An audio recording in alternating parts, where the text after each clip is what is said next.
Lulu adjusted the vintage sunglasses on her face, tilted her head just right, and smiled as the camera clicked.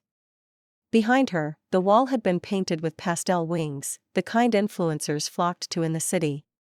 In the photo, she looked like she had just stepped out of a fashion shoot.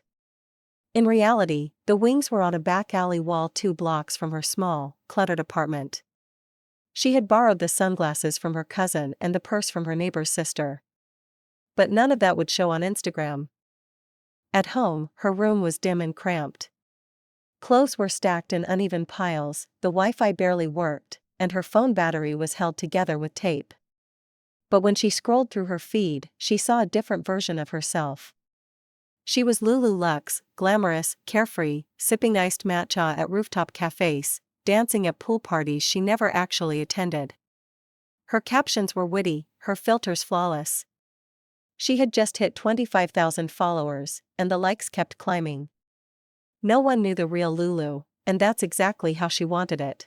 Each morning, Lulu woke early to beat the sunlight into position. She'd sneak onto building rooftops or pose outside fancy hotels pretending she'd just checked out of a suite.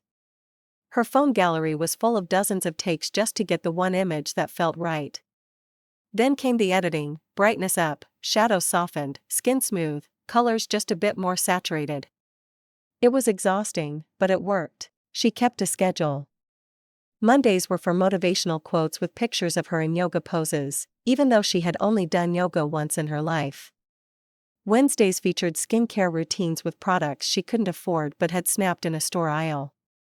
Fridays were for nightlife shots, borrowed outfits, staged smiles, and carefully angled wine glasses. Every like fed her sense of worth. Every comment telling her how perfect her life looked was a drug.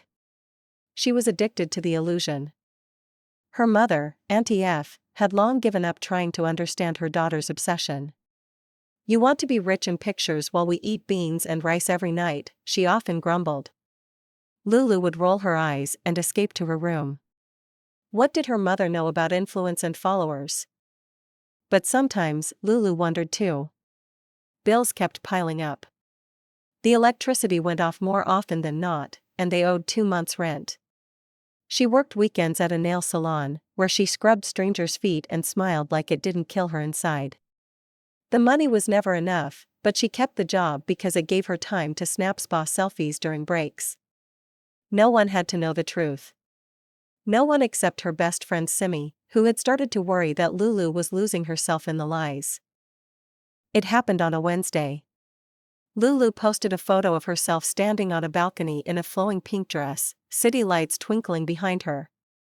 She'd used 3 editing apps to blend 2 different photos, the dress from one, the skyline from another. She captioned it, "Breathe in peace, exhale the past." The next morning, she woke up to chaos. Her phone buzzed nonstop. Her post had been shared by a celebrity influencer. Likes jumped from thousands to tens of thousands. Her follower count exploded. Blogs reposted her image, calling her the next big thing. Brands started messaging her. Free clothes, promo deals, collaboration offers. All of a sudden, Lulu wasn't just pretending to be someone online. People believed she really was. Among the sea of messages, one caught her eye. A blue checkmark. Zayn Malik, not the singer, but a popular Nigerian content creator and lifestyle vlogger with over 1 million followers. "Hey, your vibe is fire. Let's collab sometime. Love your energy." Lulu's heart skipped. She had followed Zayn for months, sometimes daydreaming about running into him at events she could never afford to attend. And now he had messaged her first. She stared at his profile picture, smiling, stylish, confident. The kind of life she pretended to live. "Maybe now, it could be real," she replied with calm emojis and a playful tone, pretending it wasn't a big deal. But inside, she was screaming. She had always wanted to be seen. Now, she was. Zayn invited her to an influencer brunch at a high-end rooftop restaurant.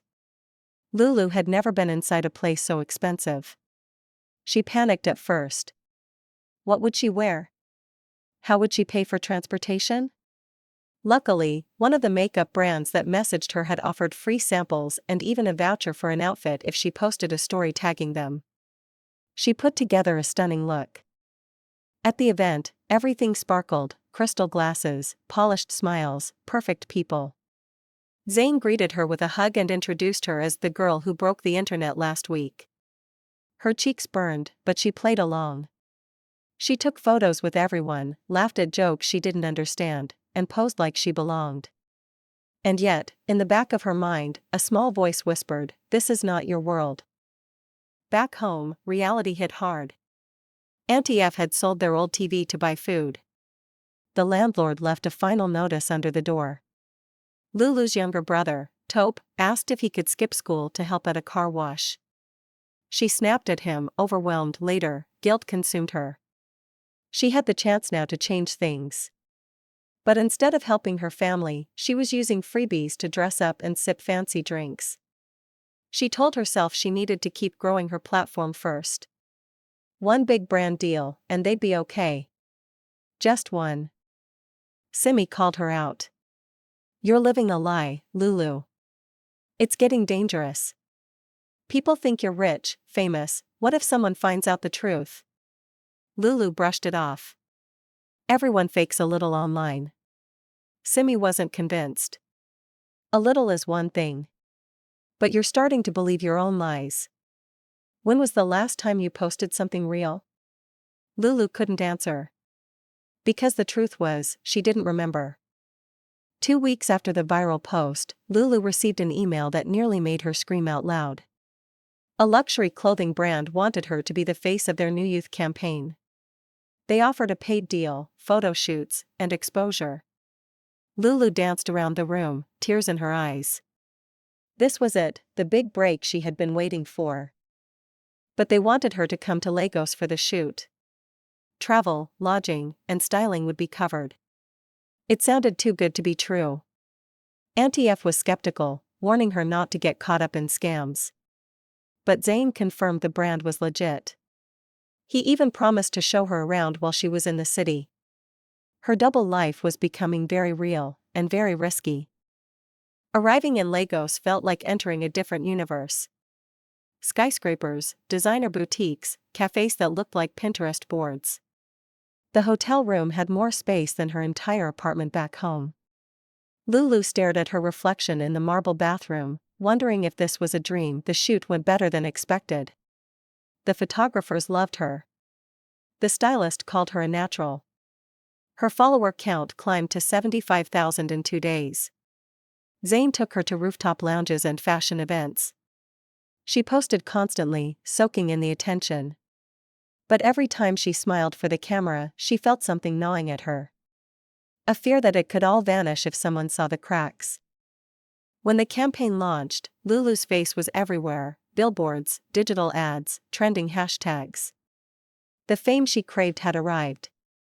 People recognized her on the street, fans asked for selfies, and even journalists reached out for interviews. But with fame came scrutiny.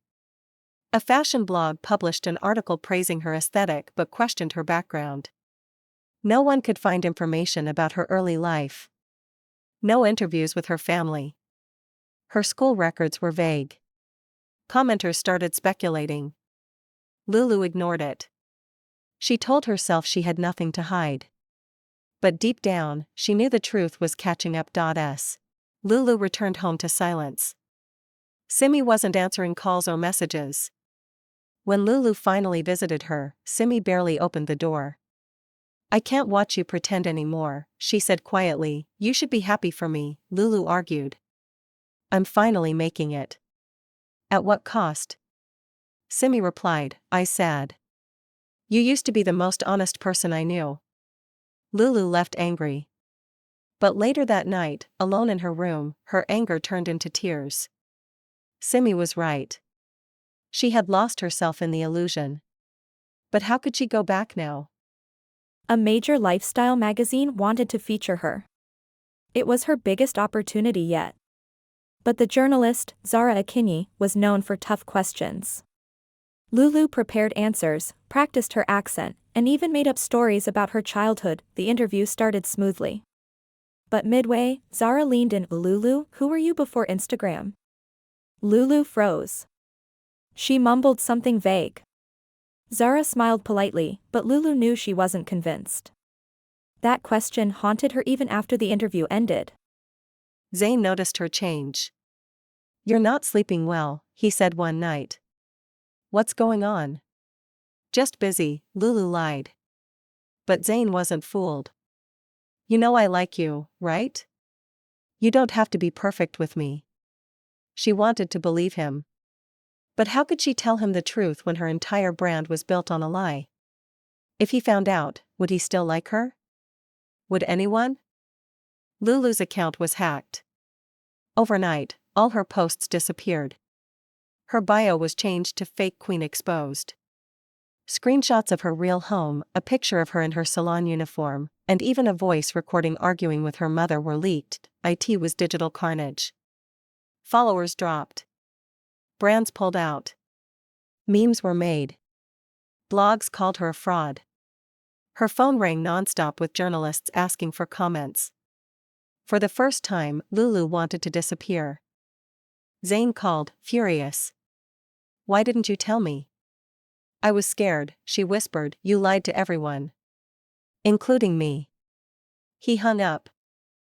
Auntie F didn't say, "I told you so." She just made Lulu tea and let her cry. The house was dark, the fan didn't work, and they were back to beans and rice. Lulu stared at her empty Instagram feed, feeling like her entire world had collapsed. Weeks passed.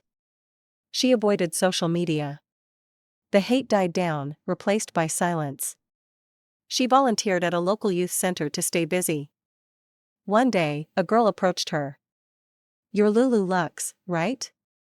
Lulu braced herself. "I just wanted to say, thanks. For showing that even people who look perfect have struggles. I don't feel so alone now."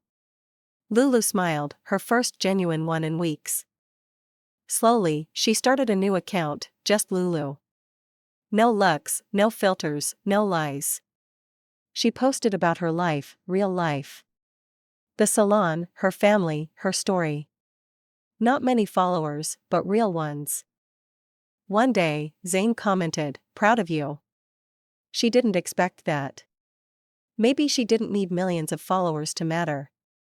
Maybe being real was enough. The sun dipped low over the city, casting golden light on the rooftop garden where Lulu stood, her fingers stained with polish after a long day at the salon.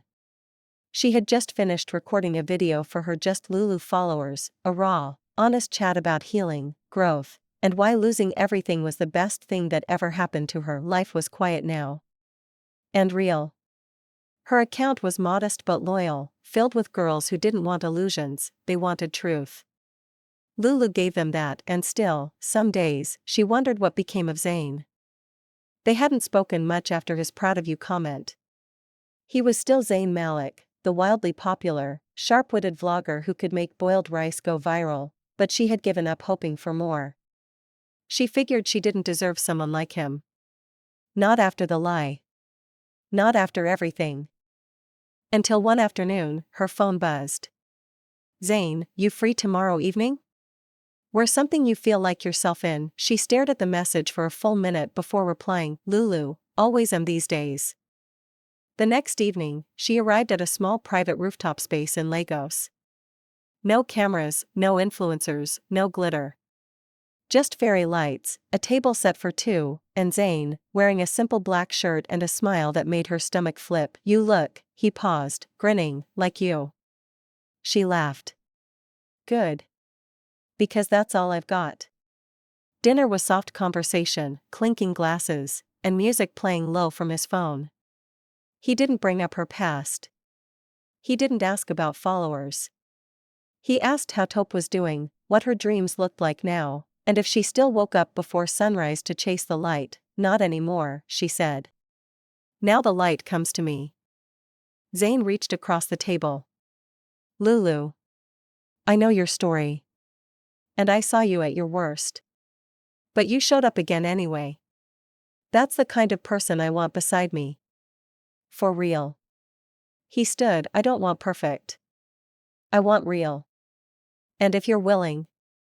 I want real with you. He pulled a small box from his jacket. Lulu gasped. Zane, inside was a simple silver ring, no diamonds, no sparkle, just a tiny engraving inside, no filter. Just love. She couldn't speak. She just nodded, eyes shining with the kind of tears she didn't have to hide anymore. They got married in a garden surrounded by family, friends, and the people who knew both their highlight reels and their struggles. Lulu wore a second-hand lace dress and sandals. Zane wore a gray suit and his old lucky cap. Together, they launched a project called Realfluence, mentorship for young creatives to build honest, sustainable lives online. No more illusions. Just truth, purpose, and joy. And on the wall of their home, above the couch where they filmed silly vlogs and answered fan questions, was a framed print of Lulu's first real post. No more filters. No more lies. Just me. Now it read, no more filters. Just us.